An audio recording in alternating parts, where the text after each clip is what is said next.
drown anybody out tonight. I don't want to make it seem like, hey, I'm the only guy who cares about a television show. Oh, sure, you know, we've heard comments like it's cable access, but everybody here is really trying hard to make this, well, what, the number 5 network, if there are 4 now. I think there are 4. So, let's just try and go it alone. Let's try and push on. Do we have a shot of Gordy's chair over there? Can we just take a look and see what I'm left with? Yes. It's a cold world when you realize that you're alone. That your pal, your buddy, and I was only smiling because, well, I was remembering what it was like. Well, anyway, and the chair next to me. Can we just glance over here? This is where Pam Tauser, news person at Channel 15, was going to be as our guest tonight. Oh, we had a big show planned. Oh, big. I had dreams. Yeah, this was going to put me over the edge. Well, anyway, enough of this wallowing in my loneliness. What we have coming up tonight, we've got a couple movie reviews. We're going to take a look at The Doors movie with Val Kilmer as Jim Morrison, plus My Heroes Have Always Been Cowboys. That'll be our first movie, as well as Gordy at Large. We have a phone call already. I haven't even started yet. Okay, let's go to the phone lines. By the way, it's 258-9644. You don't waste your money and time on My Heroes Have Always Been Cowboys. Unfortunately, they felt like they had to skip the ending for some reason and change it. And it really looks like it was just tacked on. You know, at this point, Gordy would say, John, did you like the movie or didn't you? And I'd say, gee, now that I thought about it, I guess I did like it after all. So, you know, it's so different without Gordy around here. He's supposed to call us up. He's at the Ninja Turtles concert tonight with Quinn, his son. I suppose that was supposed to tug at my heartstrings, like I was going to say, oh, that's great. Yeah, go ahead. Skip the show. Leave me alone. No, I'm not bitter about the whole thing. I could care less. Hey, I'd prefer doing the show alone. I get to say whatever I want to say and take any phone call that I want to take.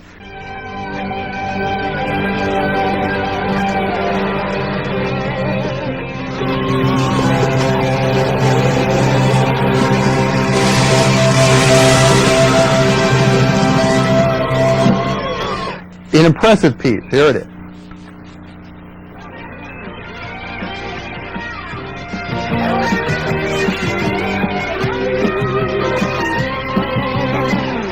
Meet Mikkel. Mikkel is the owner and curator of an unusual museum. It's located in his front yard and in his house. It's called the Avant-Garde Museum of Temporary Art, and it's in Madison, Wisconsin. Can you talk to me? Some of his neighbors don't like Mikkel or his museum. Some of them call it junk, an eyesore. I wanted to know more. It's a multicultural building. Through that door there, you have the Church of Anarchy. This door here, from this way, you go to the country of Quabble. It's also the Avant-Garde Museum of Temporary Art, and it's also the Festival of the Swamps headquarters. So it depends what door you go to. Yes, I know. He has a gourd on his head. But I was more interested about that thing on the sidewalk, so I asked Mikkel's friend Elizabeth what that was all about. You just saw the swamp monster flapping its wings. He, she, or it is the mascot for the Festival of the Swamps, our annual public celebration downtown Madison. Which way should we go?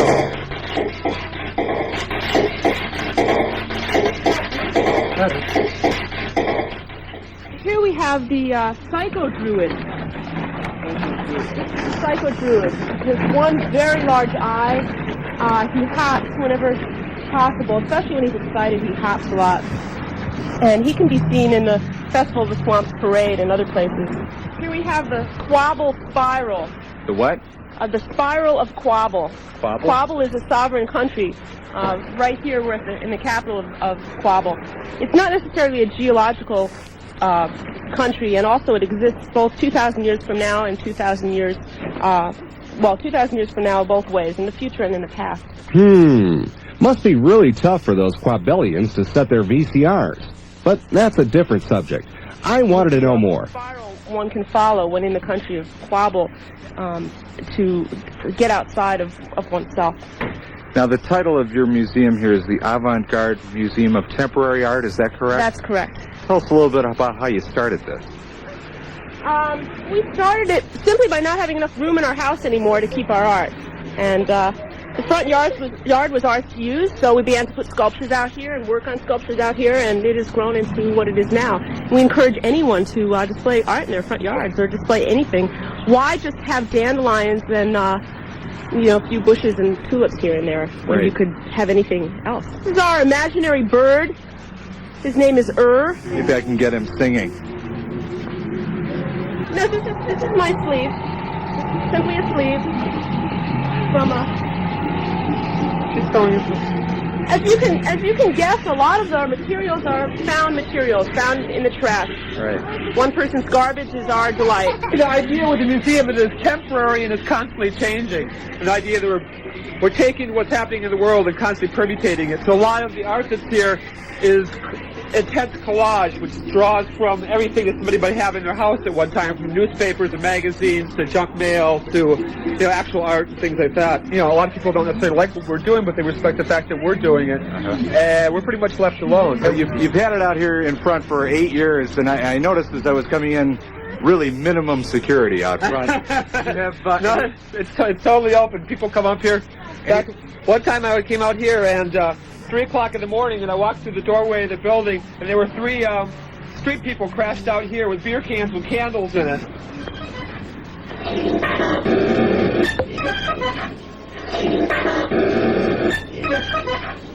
I'd just like to say that it's maybe unusual to the majority of the people in the world, but this is normal to us. This is how we live, and there's a lot of other people who live like this.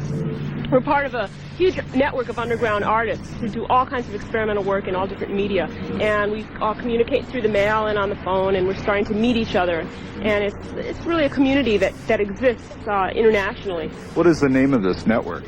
There is no name to this network. And if there was anyone who would belong to a network with no name, it was Mikkel. Just when I began to think that I had seen and heard everything this museum had to offer, Mikkel started dancing around with something on his head that looked like a radiator from a '52 Ford.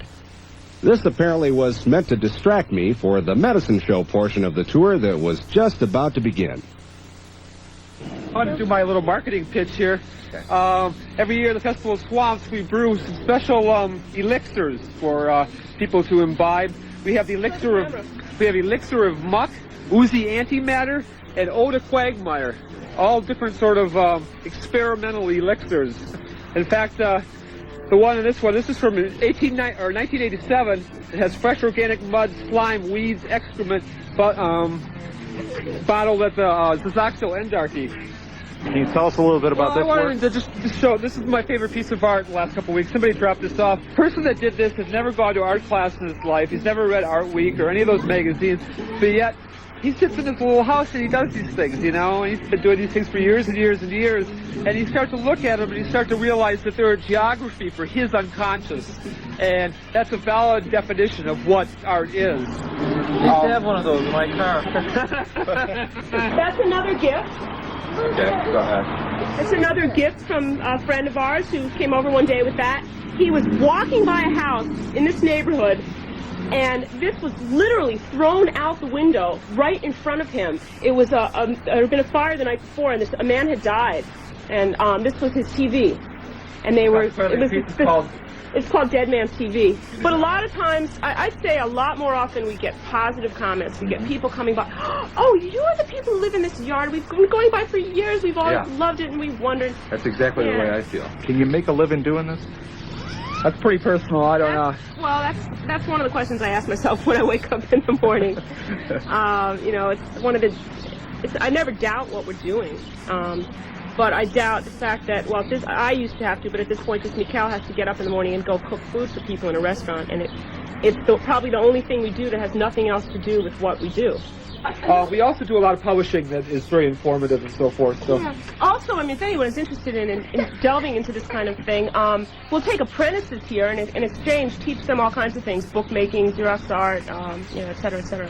Call or write to Elizabeth Was, and Mikkel and, that's M-I-E-K-A-L-A-N-D, care of the Zoxial Endarchy, that's X-E-X-O-X-I-A-L, first word, E-N-D-A-R-C-H-Y is the second word.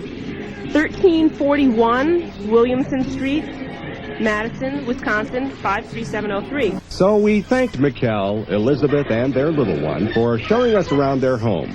We wish them well in their never-ending search for whatever it was they were looking for when they started this place. You might want to visit it sometime. It's the Museum of Temporary Art in Madison, Wisconsin. It's easy to find.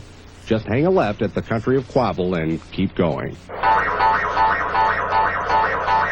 If you have any input at all on the movies that I review here, feel free to give us a call, 258-9644. We have a couple more minutes while I fill in here, trying to fill the spaces that Gordy would normally fill. I mean, did we ever get a shot of this little paper figure that we have on the arm of this chair?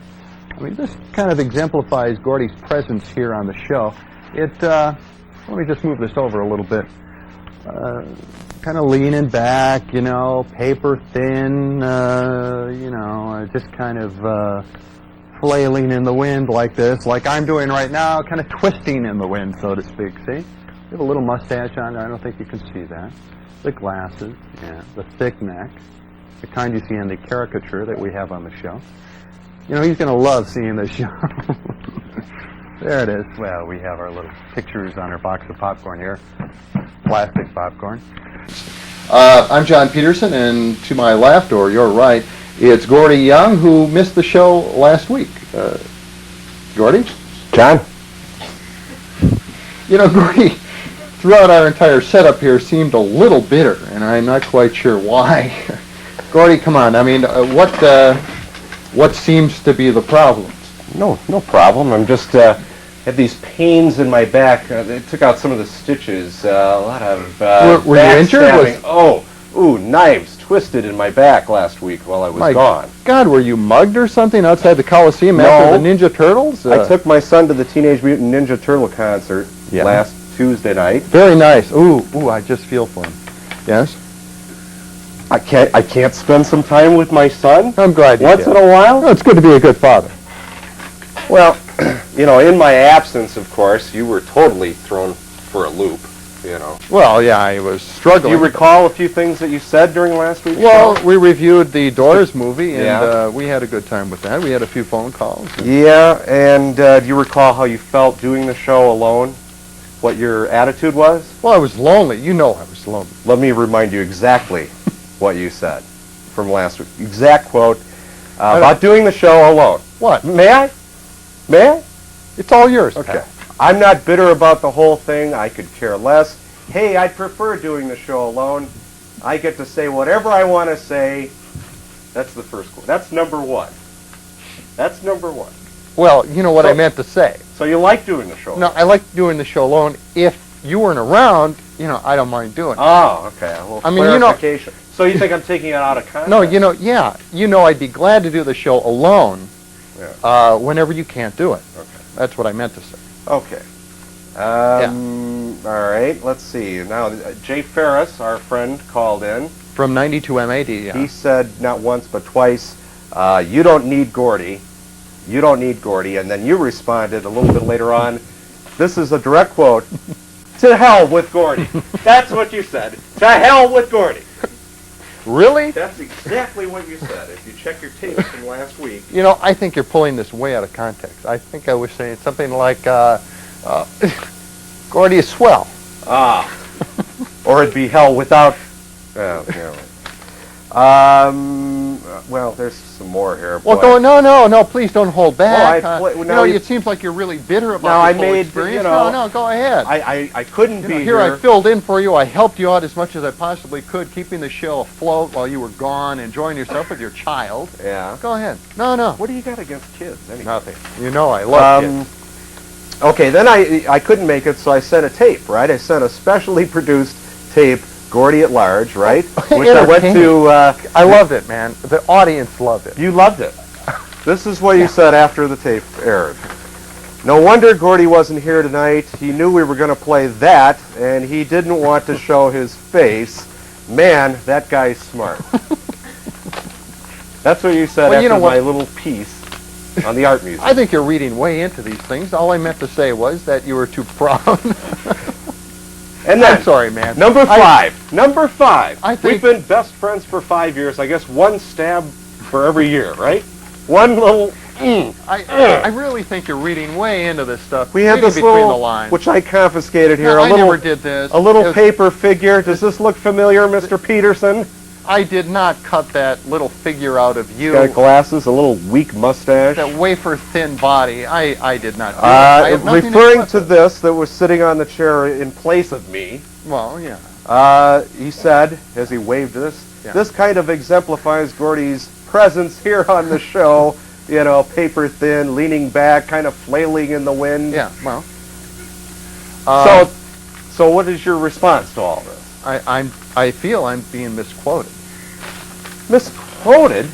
These are right off the tape. I don't remember ever saying any of that. I'm sorry. Gordy, you know that, and sincerely now, and I am as serious, we are best of friends. There's nothing I could say.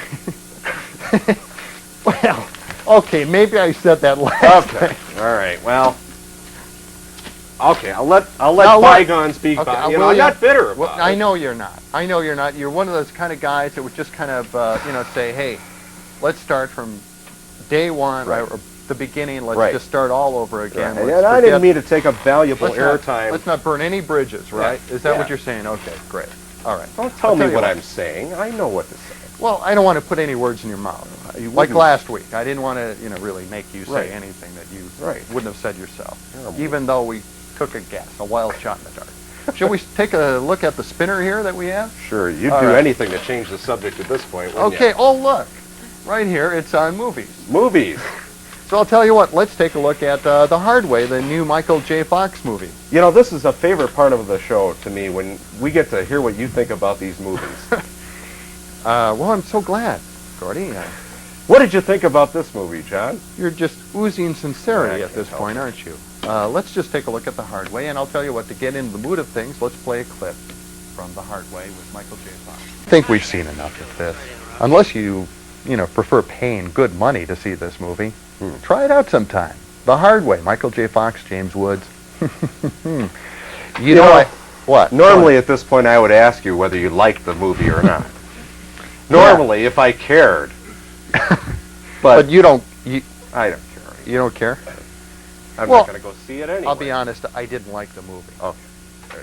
So, it's kind of a buddy movie. Do you think when they were making this film, these guys, they had a close relationship? Do you think that maybe one of them, one day when the other guy couldn't make it, maybe said a couple of things on the set while the other guy was maybe in his trailer? You're bitter, aren't you? You're an angry man tonight, aren't you? Just a thought. Why don't you just calm down and relax a little bit? Look, I filled in for you last week, and I tried to do the best I possibly could, and now you're bitter because I helped out? Well, that's the thanks a guy gets, for being a best friend. Look, I can't take my son to a little rock concert? If you have any input, 258-9644 is the number to call. Just, give us a jingle. Bunch of little costume guys up there on stage playing musical instruments. Look, I'll tell you what, while we give Gordy a little chance to simmer down, let's get Pam Tauser out here in just a few moments and find out what's going on in the world of television news.